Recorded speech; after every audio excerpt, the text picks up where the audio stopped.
সাংবাদিকের বাড়িতে ঢুকতেই ধরা পড়ল বিশাল আকৃতির কেউটে, ওজন প্রায় 3 কেজি, লম্বায় 5.5 ফুট। মঙ্গলবার রাত প্রায় 7:30 সবার অলক্ষ্যে খাবারের খোঁজে এক বিশাল আকৃতির কেউটে ঢুকে পড়েছিল এক সাংবাদিকের বাড়িতে। ব্যাস, তারপর ধরা পড়ল ওই বিশাল আকৃতির বিষধর সাপ। ঘটনাস্থল ক্যানিং এর বঙ্কিম সর্দার কলেজ সংলগ্ন ট্যাংরাখালী সর্দার পাড়া।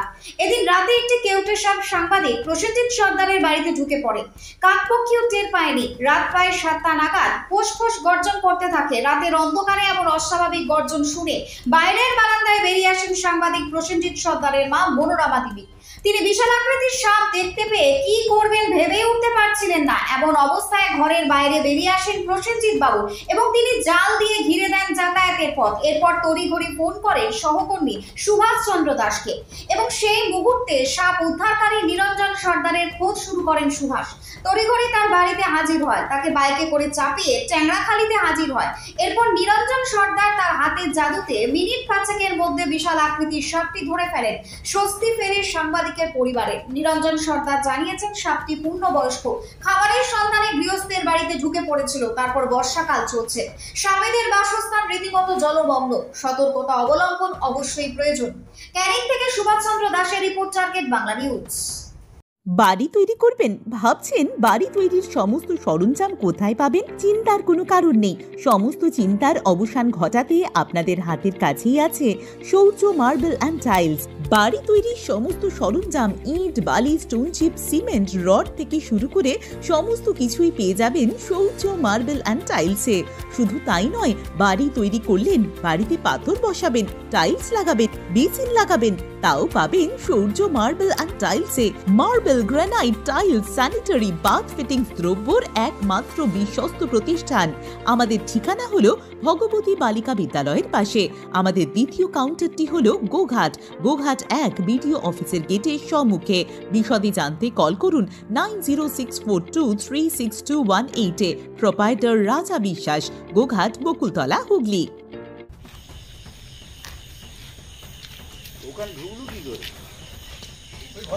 চলো, মুখ তোলো, মুখ ধরো, মুখ ধরো। হ্যাঁ, এবার ধরো। দাঁড়া দাঁড়া, আরেকটা ছবি, আরেকটা ছবি, আরেকটা ছবি।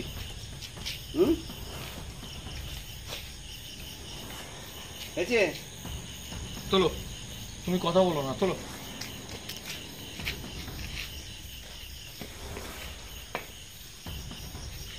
লম্বা করে ছাড়া দিই, কত বড় ঘন্টা দিই। দাঁড়া দাঁড়া, এত শরীর স্বাস্থ্য কি খেয়েছে? 6 ফুটের একটু কম। একটু ভালো করে হ্যাঁ, ধরেছো? 6 ফুটের একটু কম। ধরো, আমার চিহ্নটা দেখাই, তাহলে বুঝতে পারবে এটা কেইটে।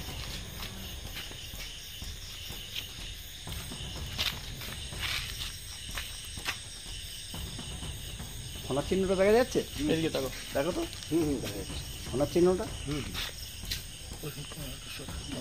এটা হচ্ছে কেউটে সাপ। ধরো। এটা কি সাপ? এটা কেউটে সাপ। এটা কি কিভাবে ধরলেন? কিভাবে এর 15 মিলিগ্রাম বিষে একজন মানুষ মারা যায়। ধরলেন কিভাবে? ধরলাম, আমি অনেকদিন থেকে সাপ ধরি, সেই হিসাবে আর কি। মানে কি গৃহস্থের বাড়ির মধ্যে ছিল? হ্যাঁ। তারপর তারপর খবর পেলেন কিভাবে? আমাকে খবর দিলেন দাদা, এক সাংবাদিক আর কি আমাকে খবর দিলেন, বা তিনি আমাকে নিয়ে এলেন। হ্যাঁ, এখানে সেই সাপটাকে ধরা হলো। এইটা হচ্ছে কেউটে সাপ। এর 15 মিলিগ্রাম বিষে একজন মানুষ মারা যায়। এটা কি কেউটে? সবই কেউটে। যখন যে অবস্থা, একটু কালো কাল কেউটে, আলো ধারে দেখেছি আল কেউটে, এই ফোনার পিছনে গোল চিহ্ন পদ্ম কেউটে, একটু হাঁসা খরিশ কেউটে, এই হিসেবে নামগুলো এসছে আর কি। সবই কেউটে। এটা কি বিষধর সাপ? হ্যাঁ, অবশ্যই বিষধর। এটা এখন কি করবেন? কি এটা ফরেস্ট লিখে দেবে তো, এখন তো লিখে দিতে হবে। হ্যাঁ, এটা তারপরে কি করবেন? ফরেস্ট অফিসে দেবো, ফরেস্ট অফিস নিয়ে চলে যাবো সুন্দরবন জঙ্গল। আপনি কতদিন সাপ ধরছেন? আমি অন্তত 35 বছর। 35 বছর ধরছেন। এই যে সাপ ধরার সময় আপনার ভয় লাগলো না? ভয় লাগতো আগে, যখন সাপ সম্পর্কে জানতাম না। এর সম্পর্কে জানলাম, পড়াশোনা করলাম, তারপরে বিভিন্ন জায়গায় এই সাপ নিয়ে অনুষ্ঠান করে বেরিয়েছি আমরা যুক্তিবাদী সাংস্কৃতিক সংস্থার সদস্য। আপনারা কি সাধারণ মানুষকে সচেতন করেন? অবশ্যই সচেতন করি। এই যে বর্ষাকাল পড়েছে, সাপের উপদ্রব বিশেষ করে কালাজ, কেউটে সুন্দরবন এলাকায়, মানে সেদিক থেকে কি সচেতন করছেন? হ্যাঁ, করছি। এই সাপটা কত ওজন? এই ওজন বলছি আপনার উচ্চতা কত, মানে লম্বা? এটা লম্বায় মানে 6 ফুটের একটু কম। ওজন কিরকম হতে পারে? সব হবে আড়াই হবে, ঠিক আছে। আপনার নাম? আমার নাম নীরঞ্জন সর্দার, ক্যানিং জয়দেবপল্লী বাড়ি। কি নিয়ে আতঙ্ক তৈরি হলো? ও বাইরে বেরোচ্ছে, বেরোতে বেরোতে কি বেরোচ্ছিল? ওইটাই সাপটাই বেরোচ্ছিল। কি সাপ ছিল ওটা? ওটা কেউটি সাপ। তারপর তারপর বেরোলো, বেরিয়ে ওখানে কৌটো কাটি ছিল, ওটা ফেলে দিল, ল্যাস দিয়ে ঝাটকা মেরে ফেলে দিল। তারপর আমরা লাইট মেরে ওর মুখের দিকে ধরে রাখলাম। তারপর ওকে ফোন করলাম যে কতক্ষণ মানে ছিল বাড়িতে? 1 ঘন্টা। 1 ঘন্টার উপরে? 1 ঘন্টা। আপনারা কি আলো জ্বেলে রেখেছিলেন? হ্যাঁ, আলো জ্বেলে রেখেছি, যার ফলে আর নড়নচড়ন করেনি? মুখে টর্চ লাইট মেরে রেখেছি, রাখা হয়েছিল। তারপরে কি সাপটা উদ্ধার হলো? হ্যাঁ, সব উদ্ধার করা। এই যে কেউটে সাপ, বিষধর সাপ, মেরে ফেললেন না কেন? না, উনি আজকে একাদশী আর এটা বাড়িতে পূজা হয়, ওই জন্য আমরা বিশেষ করে সাপ বাঁচানো জরুরি, মারাটা উচিত না, এই জন্যে। আর সাপটা তারপরে কি মানে ওই ধরে নিয়ে গেল? হ্যাঁ, সাপটা ধরে নিয়ে চলে গেছে। কত ফুট লম্বা হবে? 5.5 ফুট। 5.5 ফুট। ওজন কিরকম হবে? ওজন 3 কিলো। 3 কিলো। মানে মোটামুটি এই সাপটা ধরা পড়ার পর হ্যাঁ। তারপরে কি আতঙ্ক কমেছে? না, এখনো আতঙ্ক লাগছে, কেন? ভয় লাগছে। কেন?